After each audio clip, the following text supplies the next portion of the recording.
Welcome back to the Dr. Rob Show. Well, you've heard the saying, a dog is a man's best friend, and that is certainly the case in our next two guests. Meet Nathan Sealove and his service dog, Sylvia. Sylvia is a golden Labrador from Keystone Human Services, and she has been specifically trained to help Nathan in his everyday life. Nathan has autism, and he joins me now. Welcome, Nathan. Thanks. This is a fascinating story and something I don't think a lot of people know about. So Yeah. I know that we had talked that you were diagnosed at a young age, around 9, with autism. Yep. And that your symptoms accelerated really, and once you got to middle school, they were really difficult. So why don't you explain what your problems were? Well, my biggest issue was bullying mainly. Bullying, lack of interest. I had a lot of trouble relating to like all the fellow students, and I would actually, a lot of days I would just spend like sitting down and looking at the clock and just hoping that it would run out so I could get home and, you know, go back to my dogs and pet them.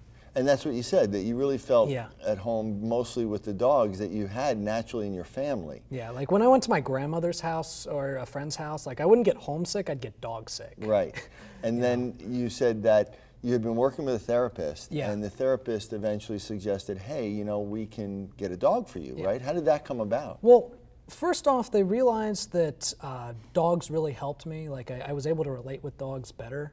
And, you know, so my parents are saying, okay, we have to do something. We don't want to use like medication, but we need to do something. So my therapist was like, well, what about the idea of an autism service dog? And obviously when I first heard that, I'm like, wow, a dog I can take everywhere? Sure, as a kid, right? That would be amazing.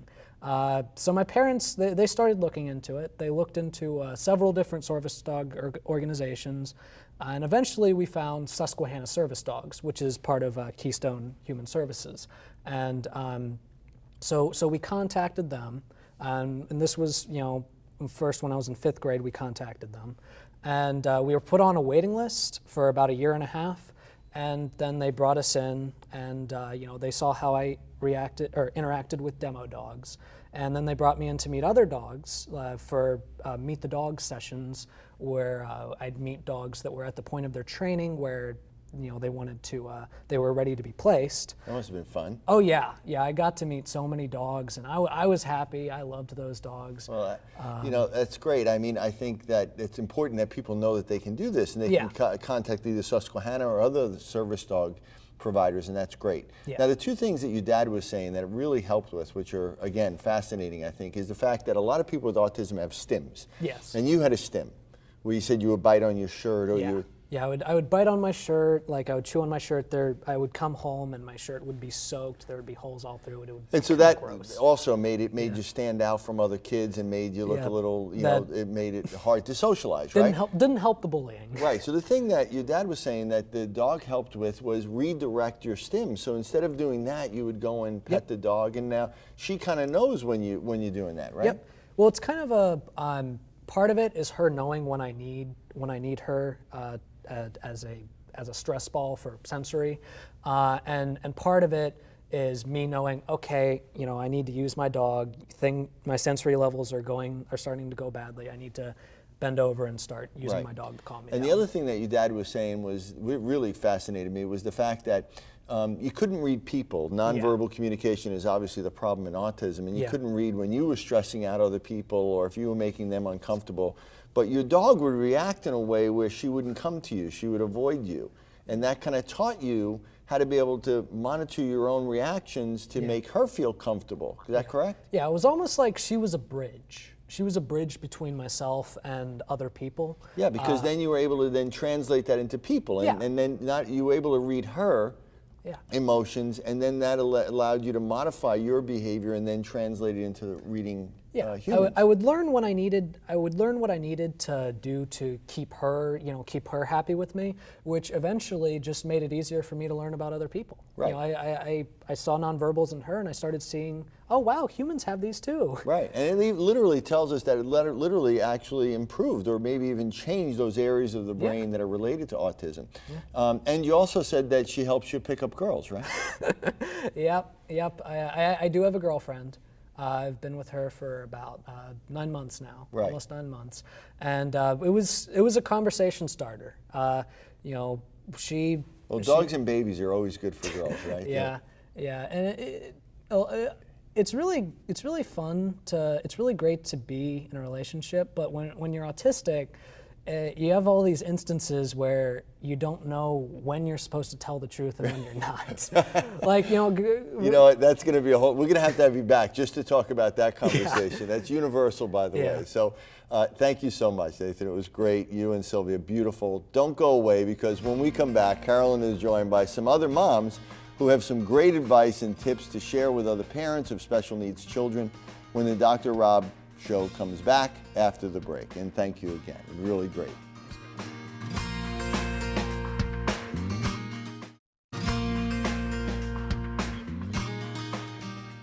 Welcome back to the Dr. Rob Show. Joining me now in Carolyn's Corner is Casey Rhodes. She's the director of Brain Balance Center of Glassboro, and Alicia Nevins, who's a mom of a special needs child named Noah. Welcome to you both. Thank you. Happy to be here. Thank you. We're going to start off talking about the Emma Thompson statement in the paper about basically how working mothers can't really do the same job as stay-at-home moms. And what do you think about that in this day and age? Of course, most mothers work, and especially having a child with special needs. Yeah. How do you handle the day-to-day issues? Well, I definitely heard about that and was shocked, needless to say, because it seemed like such a blanket statement. Sure. And I've always worked. I've been a career person now. I did leave, not one but two pretty high-end professional careers. One, I was working for Major League Baseball with the Texas Rangers, and Noah was diagnosed and had been removed from 3 or 4 daycares, and so it was definitely working that many hours, all the baseball games, etc. And I was a single mom. Right. So it was necessary for me to step back, but I worked still. And it's been important to me to show Noah that work ethic, and that I can't always be right there every time he needs me, because he's already so dependent upon me with his special needs that if I were just at his beck and call, he would use it. And I don't think that it would be beneficial for either of us, truth be told. And maybe you would lose a little bit of your identity and a little bit. I've seen some moms whose entire focus is just on the children, and they tend to lose themselves a little bit. Now you work at the Brain Balance Centers, and you were saying how some of the moms feel some guilt because they have to go back to work maybe 6 weeks after the baby's born, and they feel that they may contribute a little bit to the special needs situations of the children. Absolutely. We see it so often, these moms that come in, they're usually the first one to bring their child in, because they're the ones that are so attentive, regardless of the fact that they're working or not, of their child's needs overall. Right. And what we see when they sit down with me or when they sit down with someone else is that they say, I brought them I let them go so soon. I had to go back to work for this reason or the next.